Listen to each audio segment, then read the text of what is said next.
In the 1970s, the Nello James Centre opened in Whalley Range, Manchester. Named after community activist C.L.R. James, it became one of the city's most important black community hubs, a place for childcare, education, culture, and collective action. The centre brought people together. For decades, it supported local families and grassroots organisations, shaping generations of community life in Manchester.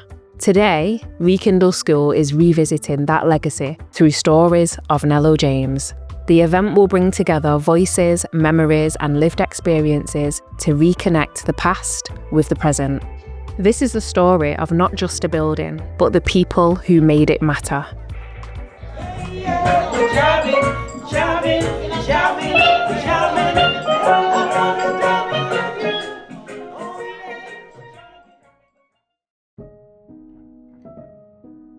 The powers of law and order were not kind sometimes to black people. I was involved with a very determined group of people in Moss Side called the West Indian United Association. The Nello James Centre came about because we felt we needed to do something positive in the community rather than just concentrating on the negative things, much as they needed doing.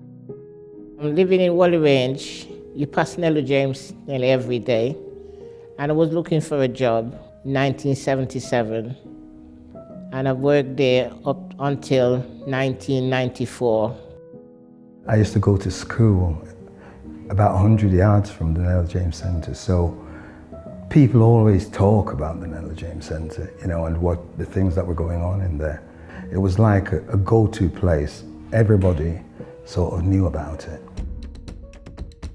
I want this place to be a little beacon where people can turn up and feel that they are treated with kindness and compassion, and they can meet other people like them that are seeking something better.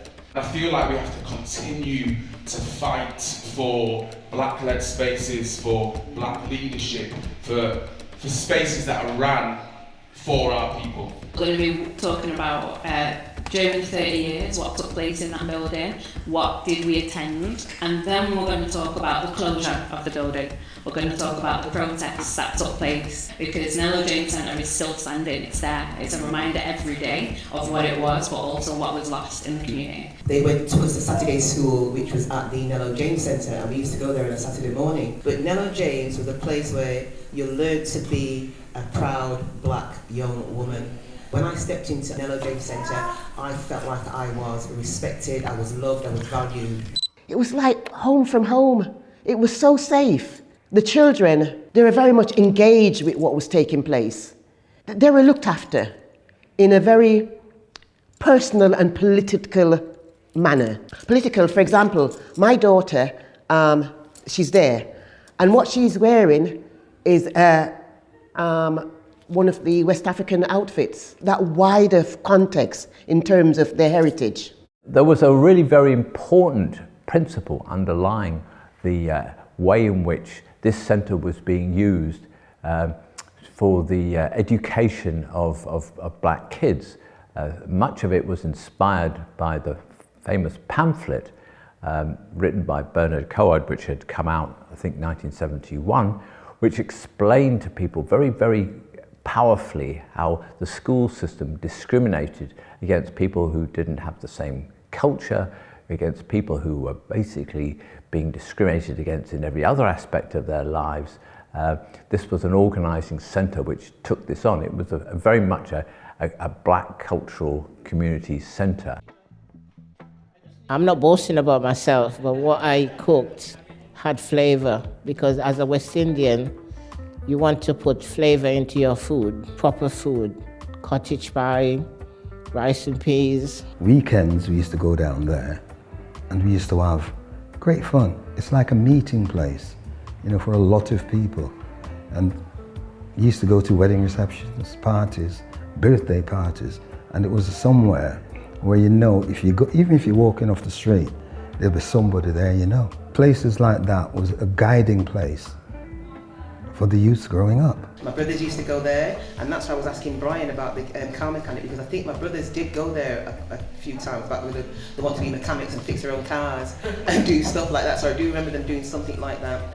One night a week I used to do a car mechanics course. That was very interesting and enjoyable. The mind to even look at what we're doing and decide, I'd like to go down this route as a trade. It was a time when you could actually mend cars. They weren't as sophisticated as they are now. If they came along and brought some, what do you think about this? And we could sort it out there and then, so they didn't have to take it to a garage and pay, large amounts. I used to literally live at 151 Withington Road, which was directly across the road from the Nello James Centre. And one of the things I used to go there for was they had a youth club, parties and dances there for young people, a youth club disco on a regular basis, like practically every week. So there was always something going on there. It's when I used to go to parties there, like birthday parties or christening. So it's friends that you know. So then when they invite you to the party, more or less, you go to support them. My dad used to DJ. It used to be called amplify. We used to go to parties at the Nello James when people had parties there. Well, when I heard the centre was closing, I was a little bit shocked. Because as they stated, it was given to the community. We were funded by the council. And what we got told, the council hasn't got any money to keep our nursery going. We didn't get to know much about it. And it was very sad to know that had to happen when parents really enjoy and look forward to bringing their children to Nello James. Sad really, because I knew that in the past it had worked well, and I wasn't sure at the time why it was closing. I mean, really, it was a blow. I mean, this was something where you felt, this is a centre which needs to be preserved and strengthened and reactivated. I think it should be remembered as being part of the black community in Manchester. It was there, when they needed support. In a sense, we kind of took it for granted. We lost out because it was only small groups of people that were fighting the fight. And by the time we realized what was happening, it had gone. Every day they said how much they regret the nursery had to be closed because some parents didn't have anybody else to help them out with their children. And bringing them to Nello James is like dealing with family. Everybody was sad about it. I'm of the age now where I think of all the things we used to do, and yet the youths of today haven't got that. So where do we go from here? I look at it said it was given as a charity, yeah? So a charity is to help others.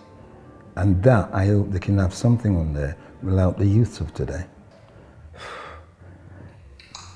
My name's Mark Smith. I looked at the deeds for the Nello James Centre, and there's an obvious clause in it that says it could not be sold unless there were 6 trustees. And there were not 6 trustees. So it's obvious to me, and I think to any lawyer, that the building was sold illegally. This is the Church of Nello James, yeah? And as a congregation we need to get together and make it public so that it comes back into our use. Thank you. When I saw the photos that Ruth showed me, I was horrified. It was heartbreaking. It was really seriously shocking. They should have had a kind of community value that meant they couldn't get in that condition. I think that's how I felt about that. If I'd have known there was a protest, I would have joined it, most certainly. I mean, I'm going to say I still feel quite aggrieved about how things have unfolded. I'm smiling because, when I think about it, I think of the times we used to have, the places we used to go. The community was friendly, really friendly. Just eating here this afternoon, everybody sitting round and we're eating the rice and that, and folks chatting to me. That really took me back to those social times at the Nello James Centre. My young life was changed forever, really. When I got involved by accident with the West Indian United Association, I was very confident about how people from different backgrounds could do great things together, and I was just humbled by that. I still have every hope and faith that we will somehow be able to get Nello James Centre back into the community where it truly belongs, as a centre for the people, by the people. I think a collective letter from important people in the community and everyone in the community saying we are not happy, this thing, you're not going to let it just slide, we're not going to let it be ignored. If you want our vote, if you want us to smile behind you in photos, then this is something we want to address. But it has to be a united community thing, all together, people not screaming at each other, like that whole thing about the powerful letter that goes into public places nationally, the quiet, powerful work needs to happen now. Don't you have a friend who has a friend in the media that thinks about community issues? I think that's one of the ways that society will get informed about the problems you're having here, because you seem to go against a lot of closed doors. And you have a case. So try and find a friend, even of a friend in the media that will look at this with some consideration. Well, if it should be our building, let's all come together, let's rally round and collect £5 from everybody. There's not like it's just 10 of us, there's thousands of us, hundreds of us, thousands. I just want to make the point. The person who sold the building acted illegally. I contacted those people, the Guardian, the Mayor, the police, Charity Commission, just so when it comes to today, we can shame them for not doing what they were supposed to have done. That building, as far as I'm concerned, will come back to our use and we will have the property as ours.